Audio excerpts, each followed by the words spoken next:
Hi everybody, my name is Jamie. Welcome to my channel. Today I wanted to show you the 3 methods that I use to propagate houseplants. I have a lot of houseplants and a lot of them I got just by propagating plants that I already owned, and it's free. So I thought it would be fun to share the methods that I use, but also 1 to 2 plants for each method that I find work really well propagating in that way. So I am going to show you water propagation, soil propagation, and propagation using sphagnum moss in a Ziploc bag. I've found that all of these methods work really well, but I tend to find that there are particular plants that work better in different propagations. So I thought I would show you one of each. So let's start with water, since I think that's the easiest. So for water propagation, I'm gonna need something to propagate. So my favorite plant to propagate in water is my Monstera Deliciosa, which you can probably see a little bit better if I actually show you the leaves. This guy seems to propagate in water within days. And by propagate, I actually mean root, which is what I should have said. So I am gonna take a cutting. I have cleaned my scissors. I hope these are sharp enough. I feel bad because this is such a huge stem that I'm taking a cutting from, but we're gonna try it. I'm just cutting it at a quick diagonal. Oh, it cut really well. That's good. So I'll show you why I chose this particular stem. I can see right here that there's a node already growing. So I'm gonna use that as, why is that not showing? There we go. I'm gonna use that to put right in the water, and the root should grow from that point. It's not very focused, but this cutting already has 3 leaves and actually another one kind of growing up from the bottom already. So we're gonna take that over to the water and I'll show you how I do it. So we're in the kitchen where at least my dishes are mostly done, so yay for that. So I'm just gonna get some water, pour it into this vase I have here. And then I'm gonna take my cutting and I'm gonna plop it into the vase. I wanna make sure that that root point there, the node where the roots are gonna be coming out of, is actually immersed in the water. You always wanna make sure of that no matter what you're rooting. But there it is. It's down in the water. I actually took a cutting of a Monstera Deliciosa for my friend recently. She sent me a picture of it about a week later and it already had a root probably at least ½ an inch long. 2 weeks later, she sent me a picture and it's ready to pot up. So I'm just gonna get this guy started and should be able to pot him up within a couple of weeks. Water propagation, super simple.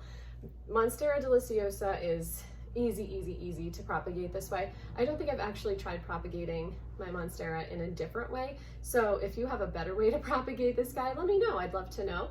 But this way has worked really well for me. I'm actually just gonna put him in this window because this particular window that I'm using for lots of other plants it has really great light, especially for starting plants. So this one is going right in this window and we'll get started on our next propagation. My favorite plant to propagate in soil is my Peperomia obtusifolia, and this is the variegated version. I love this plant so much, and this houseplant might be the easiest one that I have ever propagated in my whole life. So, super simple. I'm propagating this one because, as you can see, both of these are going a little crazy. You can tell by the comparison with my head, it's growing everywhere. So I actually want to bring this one to work because it is pet friendly. I work in a library, and not that there are pets in there, but there are children who come into the library very frequently. So just in case a child decides to try to bite one of these, I'm kind of assuming that if they're non-toxic to pets, that they would also be hopefully non-toxic to children. So I will definitely still keep it up high enough that kids wouldn't be eating it, but just to be on the safe side, I'm gonna bring this one to work just to add some green to our children's room. So the way that I propagate this one, super simple. It really could not be easier. I just used this Miracle-Gro potting soil. I'm sure there are better, more organic potting soils that you can use. That's just what I have available to me. And I add in some of this Stay Green organic horticultural perlite. I've also used vermiculite and it has worked really well. So you can see kind of the ratio. I mean, I guess you can't really see the ratio, but you can see how much perlite I have in there, quite a bit actually. So I am just going to take a couple of cuttings off my plants here, and I'm just gonna, I don't even know, I'm just gonna cut one here. I just cut it so that there are a couple of leaves here. I think that these propagate so easily because they have a lot of little points for roots to grow off of. Can you see all those? Probably can't.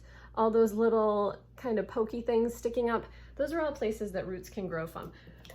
So once I've taken that cutting, I'll just cut the bottom couple of leaves off, and that will probably be enough. That's how much stem is there. So I'm gonna put that one down, and then I'm gonna cut a little bit off of this plant as well because it is just going crazy. So I think I'm going to, let's see, cut here. I'm trying to keep it about the same size as the other one that I just cut, so they're approximately the same height. I may even cut a third just to add a little bit of fullness to this pot. And let's see, let's do one more little cutting from this side so we even things up. And then we'll just cut this bottom leaf off. There we go. So then I'm going to make a couple of holes in my little pot. This is a tool that I use all the time and that I love. I got this on Amazon. I bought a bunch of nursery pots and this just came with the nursery pots. So I use it all the time for just making little holes in the soil. So you've just made a hole there. And I'm just gonna, so simple. I can't even tell you how simple this method is with these guys, and it works. I think I've had one that didn't stick, you know, in several years. So turn this around so I can show you what I'm doing. I'm making another hole here and just plopping that stem in there. One of these two peperonias that I have here, one of them is a cutting, and I honestly can't remember which one. I have so many at this point that I've taken so many cuttings from that I'm not even sure which is which. So I am going to stick this last one in right here. I'm going to make a good size hole for that one. Oops. All right. So once, oops, that one was not in deeply enough. Once I'm actually gonna cut this leaf off. I always hate cutting leaves off. It makes me feel like a bad person, but it's to make babies, right? So we're gonna call it okay. So once everything's in there deep enough, I'm gonna pack in the soil around the stems so that they don't go anywhere. And then I'm just gonna water this and put it in the same place that I put most of my plants that are propagating so that they have lots of light, and hopefully this one will do great too. So the third and final method I'm gonna show you today is propagating in a bag with sphagnum moss. So this is just kind of a generic Ziploc type bag from a local grocery store that we have here. And I decided I wanted to really just kind of test it out because I hadn't used this method before, and it ended up working really, really well. So I am propagating some pothos in here. I have two different types of pothos. I have the jade pothos and my marble queen pothos. So my cat just tried to jump up and fell. It's okay, you're all right. Anyway, these have been propagating in here. Oh, I have a couple other little guys in there that I forgot about, but I'm not sure how well they're doing. These have been propagating in here for probably 2 to 2.5 weeks. And really my whole goal was just to try, just to try and see how it worked. So this is what I have. Oh, am I showing you the right side? This is what I have all the way at the bottom for some roots that are growing. There's the other side. There's the bottom. These roots are growing like crazy. You can see the plants start up above the sphagnum line, and it's this deep, so probably 1.5 inches or so, maybe even 2 inches, and the roots are already down that low. So these are really ready to be potted up, and I can even see some baby leaves in there. So I'm going to show you the method that I use. We'll see how it goes. So I'm doing this part over my sink because sphagnum moss is incredibly messy. Either that or I'm just really messy with it, which is quite possible because I'm messy with everything. So I've taken a couple of cuttings of my, I think it's Pothos Enjoy, although I get confused between Pothos Enjoy and Pearls and Jade. So maybe I have one of each here. I'm not really sure, but I think they might both be Pothos Enjoy. Either way, you can see, this is so cool. This stem has so many little nodes on it. So I'm probably gonna cut this up into little sections so I can put it in the bag separately, but I could just kind of stick this in and let it sit in the sphagnum moss. So I'm just gonna cut the little sections. So I've just got kind of a leaf and a little bit of stem here. You can see that. And then I'm gonna cut this one as well. Same thing, just a leaf with a little bit of stem, but you can see this one has a node. And I'm just gonna do that with all of the sections because they all have that little node, which is awesome. Lots of growth points. And I'm gonna leave this one full because there's a node there, and we'll just let it grow off of that. I'm gonna do the same thing with this cutting, kind of separate it off. Ooh, I hate the idea of cutting any of these little nodes. So let's see, another one there, and another one there. And so I have, I don't know, probably 7 or 8 sections here now. And you can see these little guys all have nodes. So the next thing I'm gonna do, there are my scissors, is prepare my bag of sphagnum, my spag bag. I don't know what you want to call it, but my bag. So I've got this size, I don't know what size that is, freezer size or something.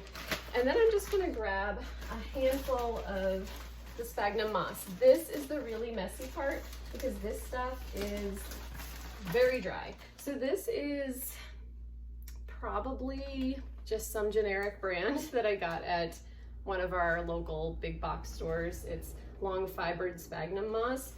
Either way, it seems to have worked for me in the past, so I'm not gonna worry about it too much. But I'm just grabbing a handful of it. Can you hear me with all the crinkling? Sorry about that. I'm just grabbing a handful of it. I'm just gonna put it right in the bag because that seems to be the best way of kind of containing its messiness.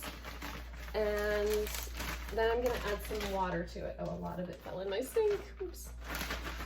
So this is how much I have in there. I'm gonna add just a little bit more. This stuff will pump up a little bit, but also it's gonna be pretty wet. So I'm just pouring in enough water to make it kind of damp, but not soaked. I'm gonna add a little bit more. And when I've done this in the past, I haven't needed to add water to the bags. I have read that you can spritz them once a week or so, just spritz them with a little spray bottle to keep the sphagnum moss moist, but I haven't needed to do that because it stayed moist on its own. So this is about how much I have in there right now. You can also do this with a plastic container, a clear plastic container with a clear plastic lid. I didn't have any of those. I have clear plastic containers, but no clear plastic lids. So I'm adding just a teeny bit more water because it doesn't seem quite moist enough for me. Sorry if you hate the word moist. I know it's not the best word for a lot of people. So then I am going to add my cuttings. So I'm gonna move my camera down here a little bit after I washed my hands so that I can actually touch my camera. And show you what I'm doing here. So here's my bag. I am just going to add the cuttings one at a time into the bag, and I'm just gonna put the little node down into the sphagnum moss. So each of these little pieces is just getting pushed down into the moss just enough so that node is down in there. I'm sure you can't really see what I'm doing very well, so I'm gonna lift it up just a little bit better here. See, I'm just pushing this down into the moss just enough so the node is in there. Okay, so we're gonna do the rest of these pieces. My hope is to make another Pothos enjoy plant because I think they're so pretty. Maybe one of my favorite, other than the Marble Queen, they're one of my favorite pothos. I haven't tried this variety yet, but my other pothos have done really, really well in this using this method. So, all right, I will show you how I actually close this bag up, which I'm sure you don't want to watch this part because it's weird, but you need to leave some air in the bag. So I close it almost all the way, and then I just blow in the little hole that's there and make sure to close it up really, really quickly. So I'll show you really fast. And then close. So you can see there's air in there. I may even do a little bit better of a job off camera on making sure there's plenty of air. And then I'm gonna put this in somewhere that has quite a bit of light. So not direct sunlight, but I've been putting them in a window that gets some, or near a window that gets some morning light, or in my window that gets indirect bright light all day long. So we'll see how this looks in a couple of weeks, but I'm really hoping it looks like my other propagation of pothos that I've done.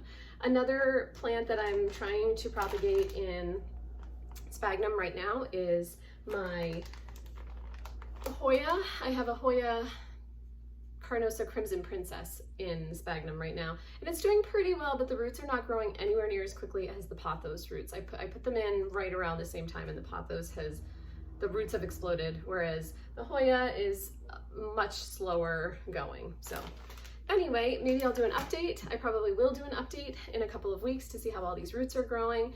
Thank you for watching. Please let me know if you have any questions. I'll see you next time. Bye-bye.